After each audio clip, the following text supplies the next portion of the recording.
Olá, sejam bem-vindos a mais um episódio do Entendendo a Dor. Eu me chamo Leonardo Ávila, sou responsável pelo perfil Dor e Coluna no Instagram, que a partir de agora ou de alguns meses atrás você também pode encontrar em outras redes sociais, como o YouTube e as principais plataformas de podcast. Ao longo dos episódios do Entendendo a Dor, eu vou ter a oportunidade de estar com amigos, da área da saúde que, de alguma forma, estudam ou atuam em sua prática clínica e também conseguem realizar ambos, como estamos ali, eu e o André, por exemplo, pesquisar e atuar na prática clínica baseado, ou amparado com a linha de raciocínio pautada pela neurociência. A ideia dos assuntos que serão abordados ao longo desse episódio é conversar sobre artigos científicos, insights, dicas de livros e principalmente sermos pautados por algumas perguntas que eu obtive ao longo, algumas perguntas que eu obtive ao longo do tempo nas redes sociais. Eu levantei uma enquete que era intitulada "Qual é a sua principal dúvida sobre dor?" E a partir daí eu obtive uma série de respostas dos colegas que me acompanham nas redes sociais. Então, a partir dessas perguntas eu desenvolvi uma linha de raciocínio que acaba conduzindo a nossa conversa. Hoje eu tenho a oportunidade de estar aqui com dois amigos meus. Eu vou começar pela experiência, com o Adriano. O Adriano é um fisioterapeuta que já vai se apresentar, que atua aqui em Florianópolis. Além de fisioterapeuta, é um grande amigo meu, e ele não sabe, mas eu sou muito grato a ele. E foi um profissional que me abriu a oportunidade, que me deu a oportunidade de ministrar o primeiro curso da vida. Em 2016 ele me convidou para ministrar um curso numa cidade aqui no sul de Santa Catarina, Tubarão. Então, sombrio. E desde lá eu continuo nessa empreitada, vai completar 4 anos nesse ano. E também tenho a oportunidade de estar aqui com um outro grande amigo meu, André Rogério Abreu, que além de um excelente ser humano e pessoa, um fisioterapeuta exímio que faz parte do meu projeto de doutorado. Ele é o outro braço de atendimento do ensaio clínico que nós estamos realizando. Então hoje a gente está em casa aqui para ter uma conversa sobre, acho que é um tema que todos nós gostamos, estudamos e abordamos no nosso dia a dia. Então, Adrian, quem sou eu para lhe apresentar, Sinta-se à vontade. Então tá bom. Obrigado, Leonardo, pela oportunidade de estarmos aqui. Eu que agradeço. Conversando contigo sobre nossas práticas clínicas, a dor, como funciona a nossa vida relacionada à nossa profissão que a gente atua no momento.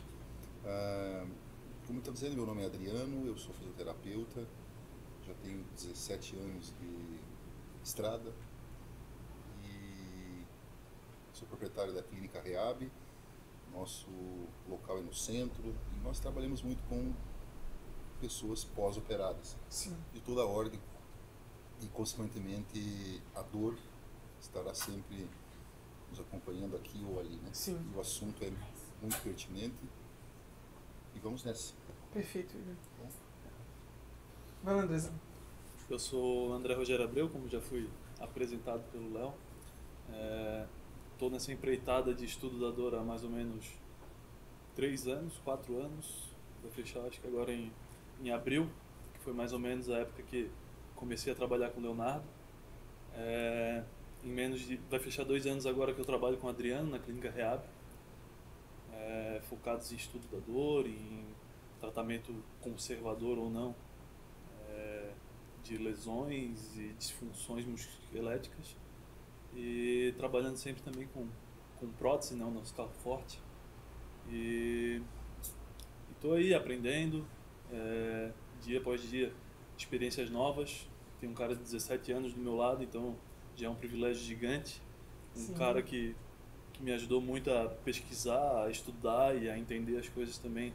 Me dá muito suporte, que é o Léo. Então eu estou bem o prazer é nosso, Andrezão. Não é da boca para fora, não. André, o Adriano não é tão adepto das redes sociais. Não. Mas tu é um consumidor do produto. Um consumidor. Tá.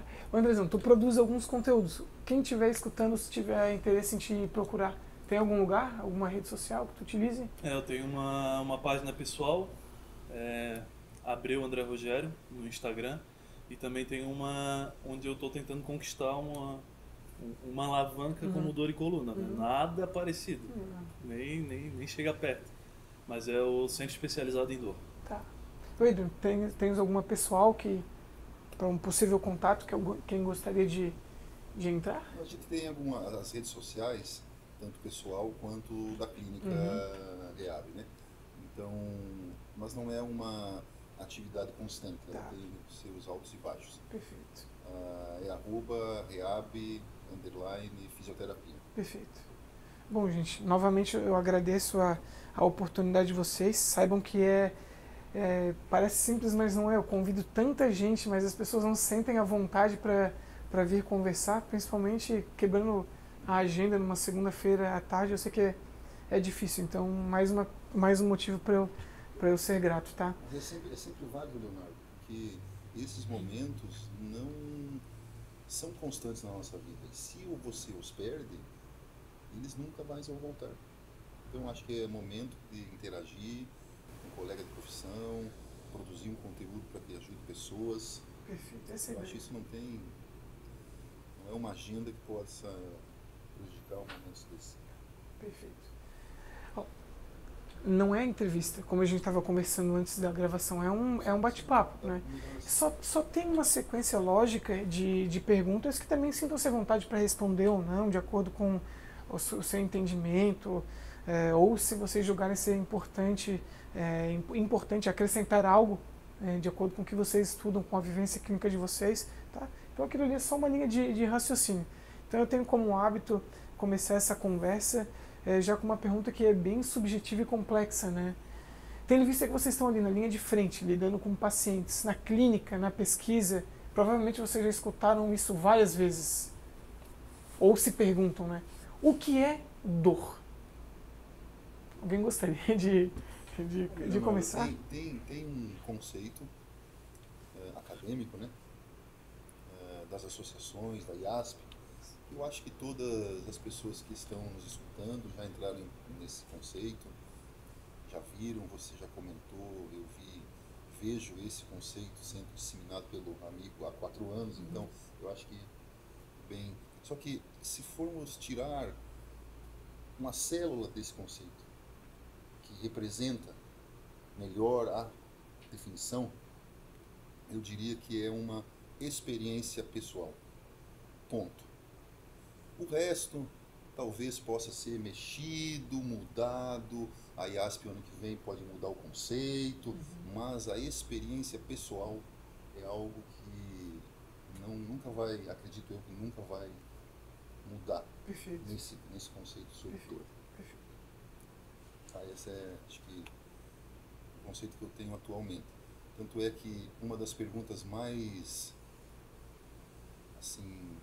pertinentes que se escuta no consultório vindo de pacientes, por que eu tenho dor e a pessoa que mora comigo, meu irmão, não possui a mesma dor se ele possui praticamente a mesma lesão? Então essa é uma pergunta que está sempre no nosso dia a dia, em alguns momentos, né? E eu acho que ela define bem o contexto. Ótimo. Eu posso usar o teu exemplo dessa pergunta para a próxima pergunta que eu vou fazer depois? Pode. Tá, então já armazenei. André, no teu entendimento, enfim, sinta-se completamente à vontade. Acho que eu gosto desse termo, né? A dor é uma experiência pessoal, né? É uma experiência individualizada. Em cada contexto cultural, cada contexto onde ela surge, né? A intensidade com que ela surge, eu acredito muito que é essa coisa individualizada mesmo, de cada um vai ter a sua experiência com dor, e talvez não seja agora, talvez seja daqui a alguns anos, talvez a situação da vida em que ela esteja inserida, né? A situação possa desencadear um aumento, né, da intensidade dessa dor. E a dor é essa sensação absurda, né, que a gente não consegue explicar por que surge, mas na maioria das vezes a gente consegue lidar com ela para que o paciente se recupere, pelo menos de movimentos que a gente vê na nossa prática, né, que ele é possível de estar passando, né, por essa experiência sem dar muitos danos na estrutura musculoesquelética, enfim.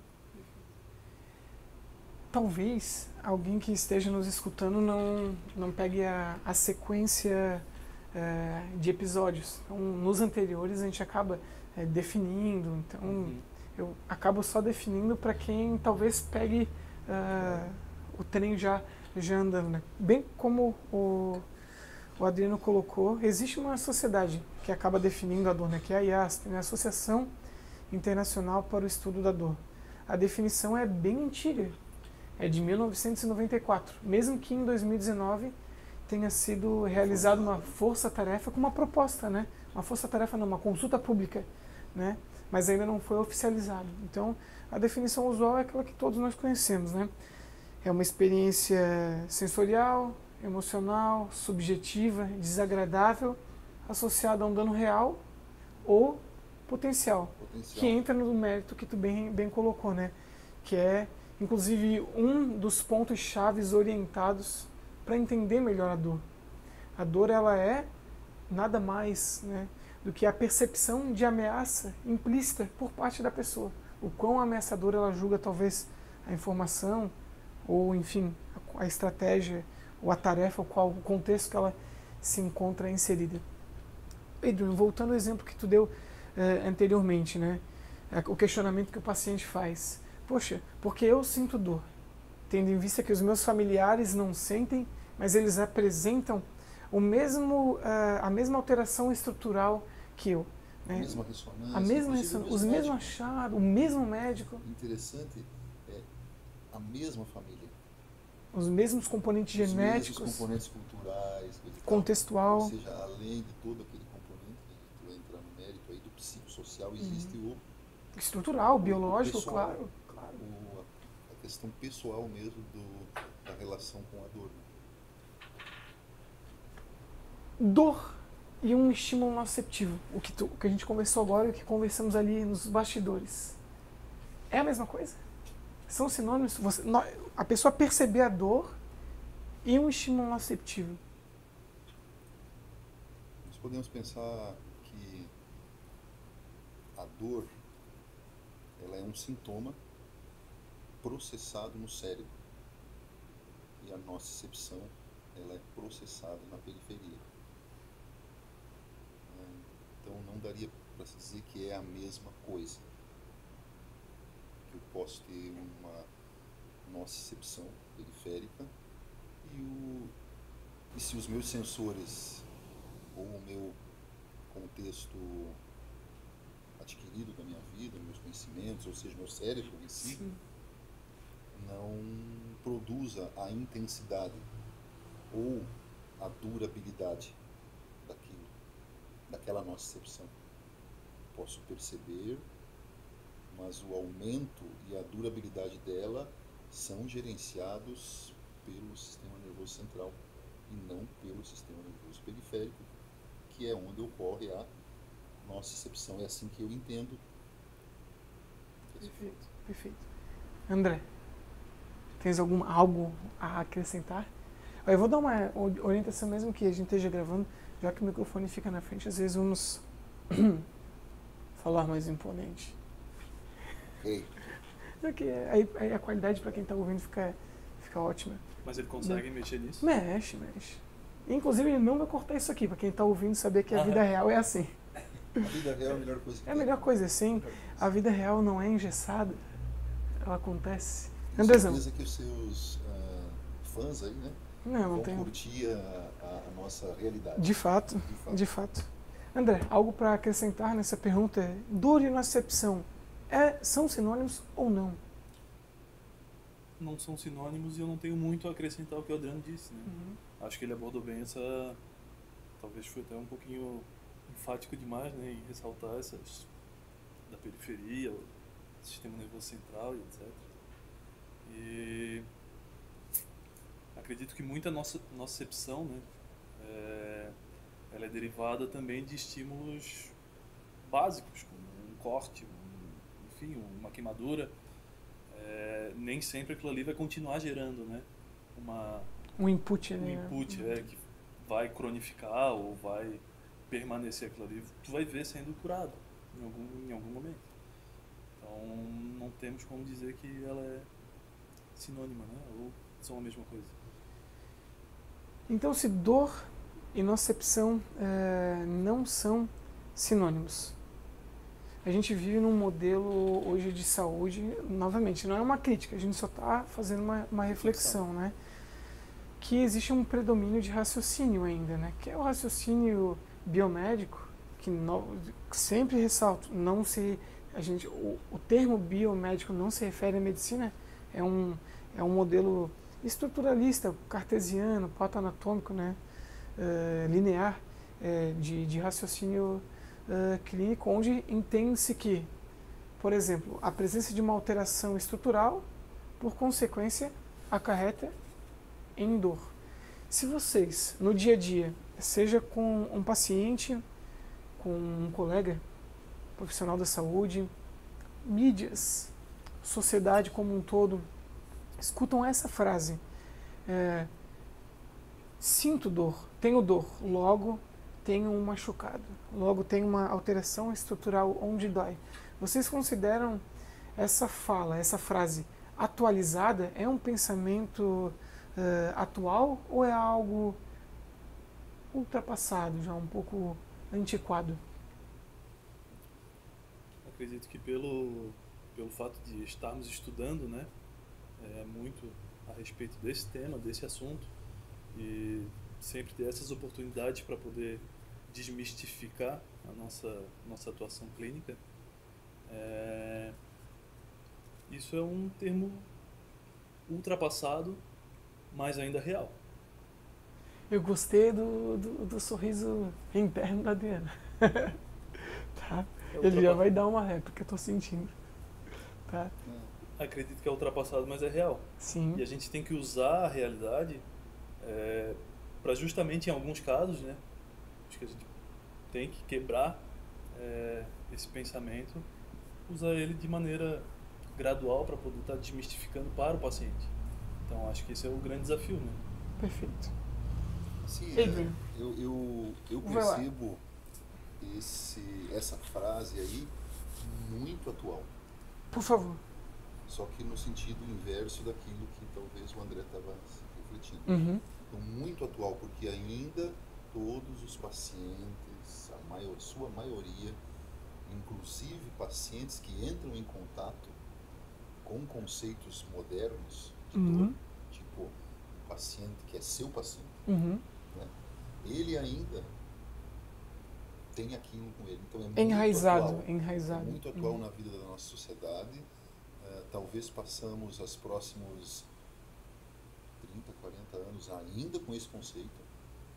Né? Só que o trabalho que você faz é um trabalho de formiguinha, não é só de convencer profissionais, mas uma sociedade toda, em que temos que ter outros olhos para a dor e a lesão, né? Quando quando esse conceito de dor e lesão modernos que a neurociência moderna ensina para a gente hoje estiver mais socialmente difundido, quem sabe o nosso cérebro não seja mais tão doloroso assim, ou tão perceptivo, né? Talvez o alarme seja menos sensível. Menos sensível, perfeito. O alarme menos sensível. Essa é a minha... Tá. O Adrian e André, então o seguinte, se a gente tenta de alguma forma conceitualizador nessa conversa, mostrar que dor e nocicepção não são sinônimos, que essa frase, na realidade, ela é um pouquinho antiquada. Talvez se nós colocássemos um pode no meio, aí talvez a gente pudesse até aceitar mais ela, né? Pode, é uma possibilidade, não é uma regra, não é um raciocínio linear.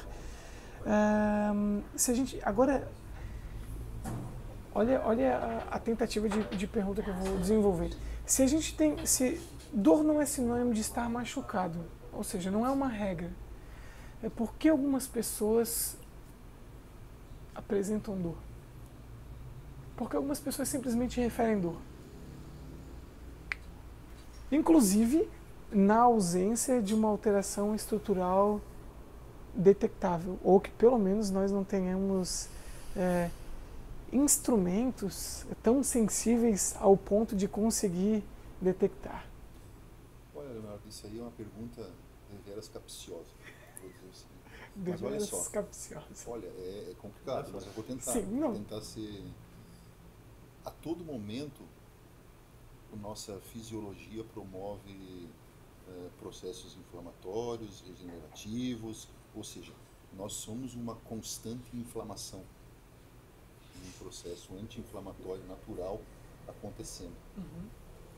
Então, podemos dizer que temos várias nocicepções ocorrendo nesse momento, de toda a ordem, nos intestinos, no pé, e o nosso cérebro ele não percebe isso, porque toda a nossa fisiologia nesse momento está funcionando muito bem, e isso não seria considerado um problema, pequenas nocicepções ocorrendo.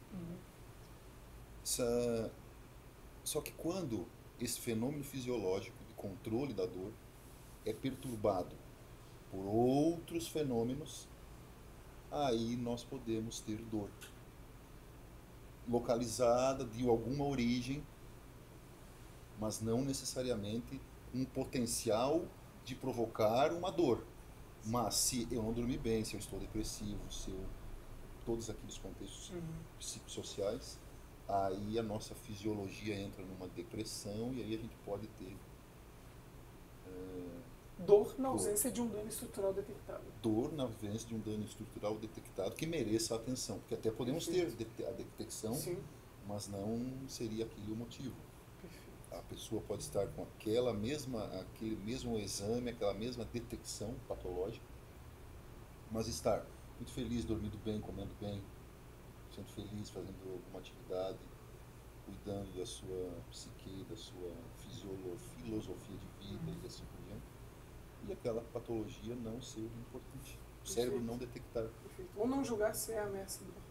Exatamente. E o contrário também, né? Sinta-se à vontade. O contrário também é. Exatamente.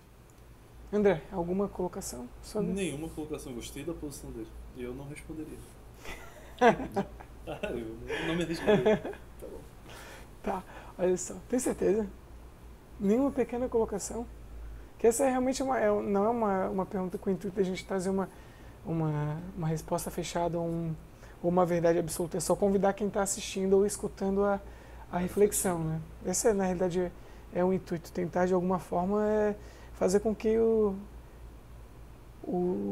público desenvolva um pensamento disruptivo frente a esse padrão meio conformista que a maioria essa colocação adota, que eu fiz, ela coloca profissionais da saúde que avaliam dor em situação de cheque, né? Total. Porque eles vão a pessoa vai ter que realmente ir atrás de um estudo fisiológico mais aprofundado, de um estudo psicológico mais aprofundado. E talvez isso gere até a parte financeira do paciente, né? Tem uma série de vieses. Exato. Claro. Adriano, tu comentou uma coisa. Existe uma diferença enorme, isso eu citei anteriormente, entre teorias e hipóteses, né? Sim. A hipótese, ela existe por quê? Ou ela não foi testada ainda, ou ela foi testada e foi falseada. A teoria, ela é testada sistematicamente, mas não tem nada que faça com que ela entre em descrédito, né? Por exemplo, teoria evolucionista, Big Bang, tudo isso são teorias, porque até o presente momento não há nada que refute. Hipóteses não.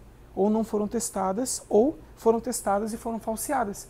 Por exemplo, o modelo que é o que tu bem colocou, ele é vigente, por isso é atual, mas ele é obsoleto, porque a gente sabe que é antiquado, os estudos mostram que é antiquado, é o modelo patoanatômico para justificar dor, esse modelo linear. Tenho dor, logo estou machucado. É um modelo que foi testado em diversas condições e ele foi falseado. Vamos para aquele exemplo que eu sei que é martelar em prego que já está lá dentro, mas cabe lembrar quem talvez não esteja familiarizado. exame de imagem, o exame de imagem e a ausência de causalidade com dor. Isso tem para todos os segmentos do corpo: cervical, ombro, quadril, joelho, lombar. Falei basicamente todos, né? Então, veja, é um modelo que já foi testado e ele é falseado.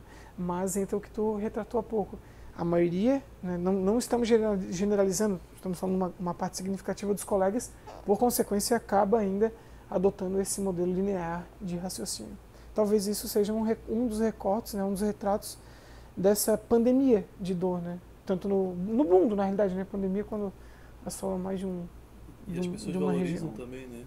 Os pacientes valorizam o fato dele saber de onde surge a dor. Ou seja, André, é mais fácil de aceitar e de explicar.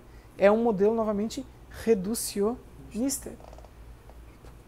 É complexo abordar algo que tem uma natureza multidimensional, como a fala do Adriano. Aí entra uma condição.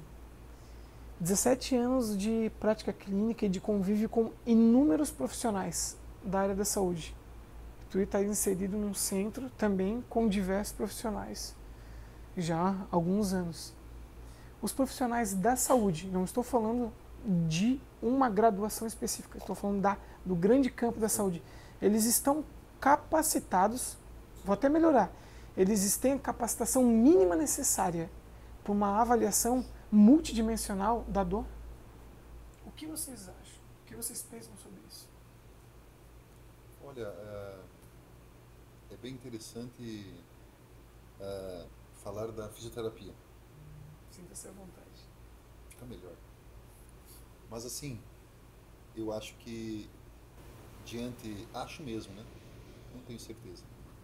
Que diante de tudo que tem acontecendo em relação à neurociência e à fisioterapia, eu ainda vejo um namoro da neurociência com a fisioterapia.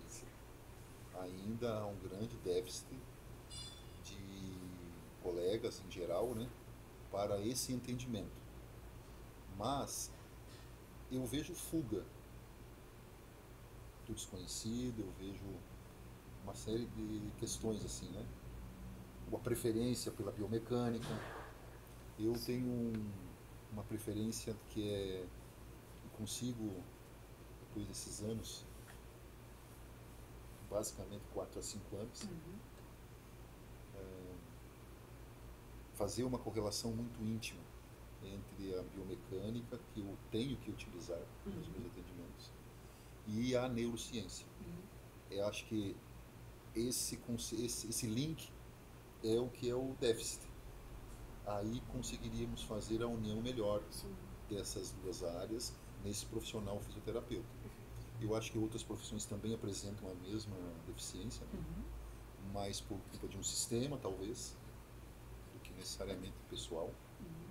É algo que não quer, se o sistema é assim, trabalharemos assim. E acho que era isso que eu tinha para dizer sobre. Oi, Edu. Vou aproveitar um gancho que tu comentou agora. Eu já falo. Se os profissionais estão capacitados da saúde para uma abordagem mais abrangente. Agora que me interrompeu, eu perdi a minha pergunta. Queres responder? Não. Então, depois eu... Daqui a pouco vem... Mas não precisa editar, não. Essa é a vida real. Ela é assim, a gente esquece das coisas às vezes. Tá? Eu tenho um último questionamento. Daqui a pouco eu vou lembrar do que eu lembrei. Lembrei. Essa é a vida. Vai e volta. Sabe o que é interessante, diante do que tu falou? Que é um déficit de entendimento também por parte dos profissionais.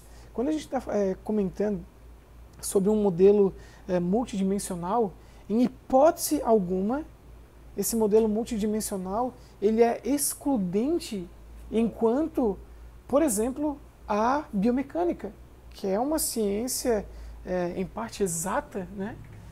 E não é um modelo excludente, pelo contrário, é um modelo convidativo, junto à biomecânica, junto ao sistema músculo, esquelético e todas as suas variáveis, a abraçar outros componentes que repercutem.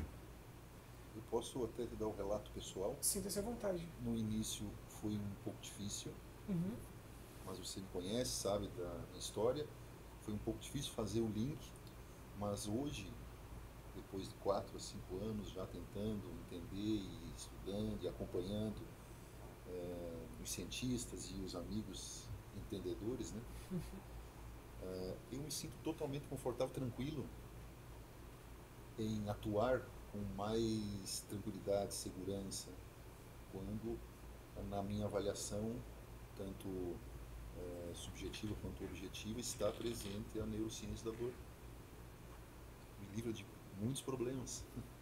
A gente tem um contraste aqui, 17 anos e 4 anos. O André, eu vou te fazer essa pergunta, tu já responde, eu vou fazer uma pergunta para Adriano novamente. Fugindo o protocolo das perguntas. Adriano, profissionais crônicos, é um termo que a gente com frequência usa e acaba conversando, né? Profissionais crônicos, eles são muito crentes enquanto aos conceitos prévios, né, que eles trazem consigo, e muitas vezes são inflexíveis e refutam até a ciência atual. O viés de seleção do que lê, o viés de seleção do que estuda, né? Então, tu citou uma coisa interessante, tu passou por esse processo de transição. Em algum momento tu excluiu os teus componentes prévios? Em nenhum momento. Tá. Esse novo entendimento da dor, ele é hoje um facilitador para a tua abordagem? Inclusive facilita a aplicabilidade de conceitos biomecânicos? Sem dúvida nenhuma, facilita a aplicabilidade dos conceitos biomecânicos, porque eu consigo avaliar previamente as capacidades cognitivas, funcionais do paciente.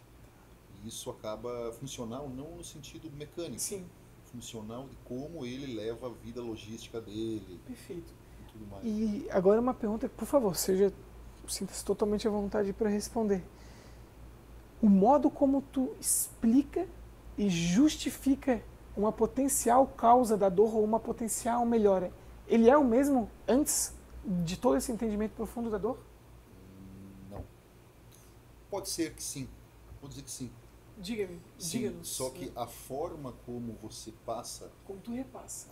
Repassa a informação baseado em analogias, muitas vezes analogias construídas personalizadas. Tá. Acaba trazendo o paciente para perto de você e gerando todo um ambiente tranquilo. Perfeito. Eu acho que... Perfeito, porque são 17 anos de graduação, mais 4 da graduação. Então, tu está inserido há 21 anos em contato com a profissão. André, 4 anos e meio ou 5? Tu pegou o currículo novo? Eu peguei o currículo novo. Tá, então 5 anos. Mais 4 anos de prática. De graduação e prática. A graduação, obviamente, total old school, baseado no modelo patoanatômico, né? Mas tu teve a oportunidade de, logo ao tu se inserir no mercado de trabalho, tu já ter um contato mais próximo com isso. Mesmo que foi fácil essa transição ou no início o entendimento ainda ficou um pouquinho... Tendo em vista que a bagagem veio construída da graduação. O Adriano, além da graduação, ele teve uma carga de capacitações ao longo da vida profissional dele. Qual é o que tu retrata pra gente como diferenças ou familiaridades com o caso do Adriano? Que isso é interessante, a flexibilidade de um profissional. Eu vou te dar então como foi inversa a minha conversão à neurociência, vamos dizer assim, né? Ou a aceitabilidade. Quando eu tive a oportunidade de começar a trabalhar contigo, né, a gente teve uma conversa bem franca, que tu falou que existia a possibilidade da gente criar um ambiente em que todos falassem a mesma língua.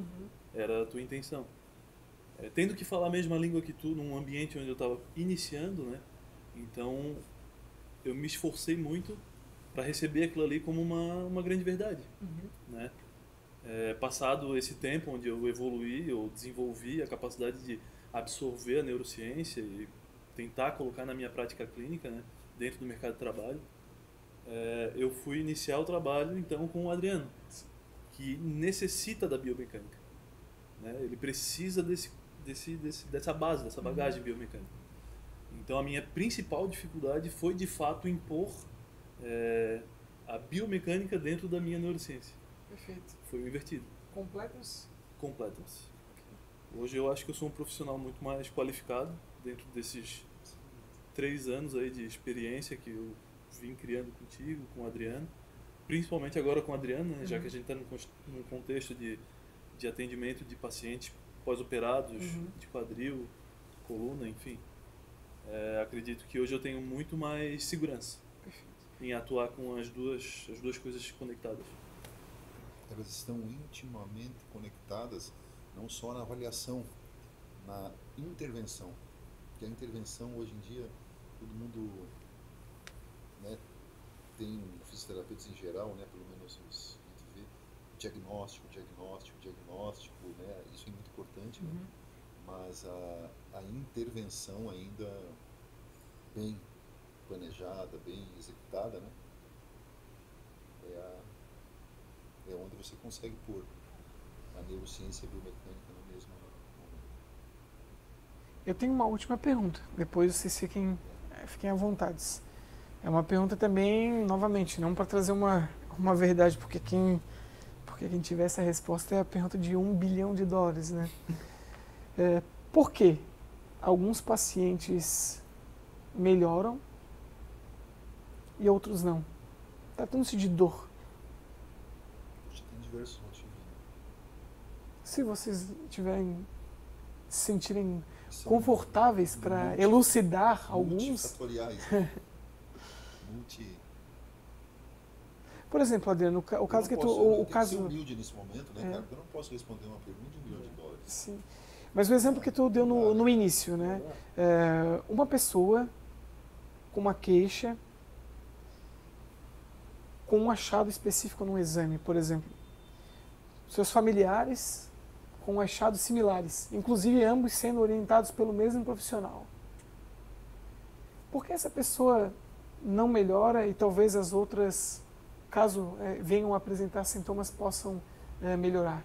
Eu sei que é algo eu sei não, né? A gente hipotetiza, né, essa multidimensionalidade, mas gostariam de citar alguns exemplos? Veja, não precisa se podar enquanto a fala, a gente não tem nenhuma relação com ninguém aqui. Só dá pergunta difícil no final, né, cara? Pra quebrar a cabeça.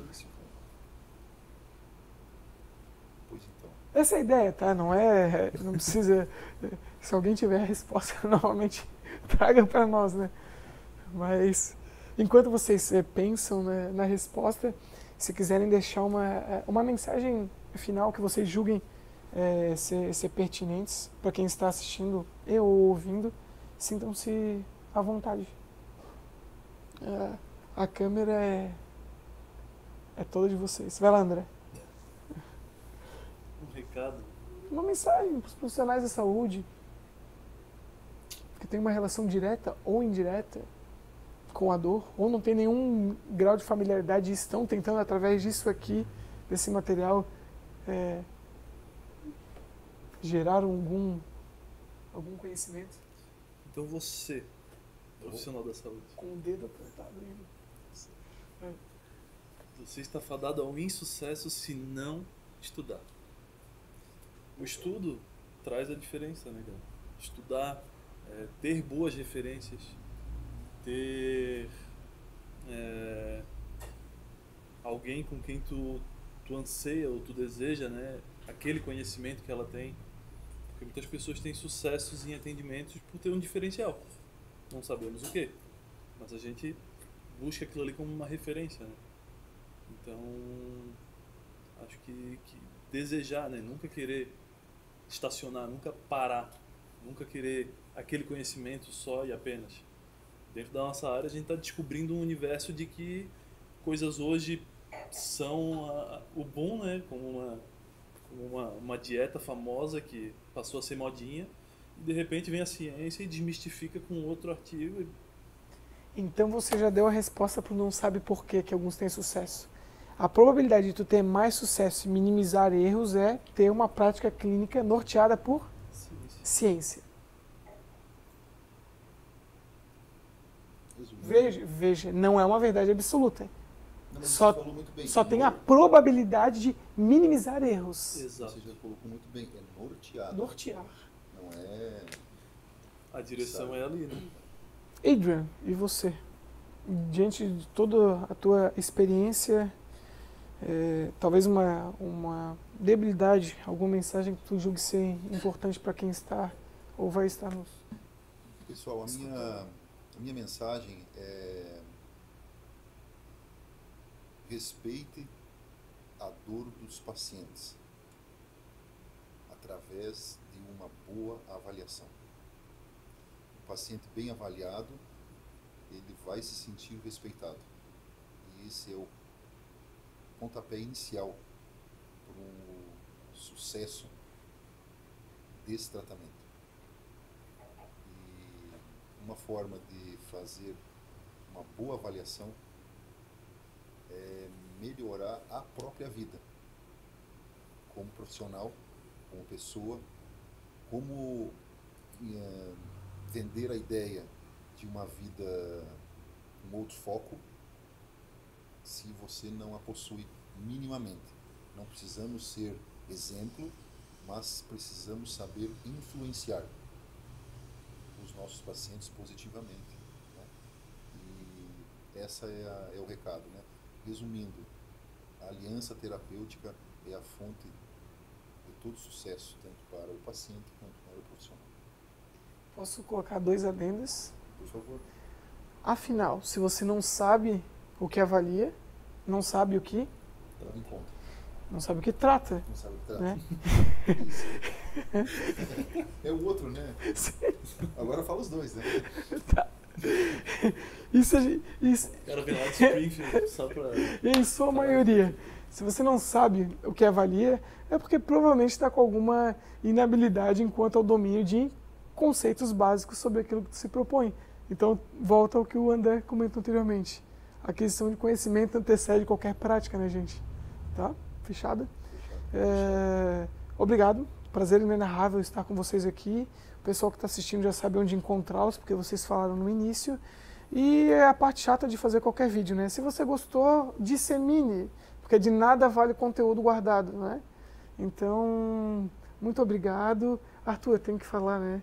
Se você gostou do vídeo, se inscreva no canal e ative o sininho que fica em algum lugar da tela.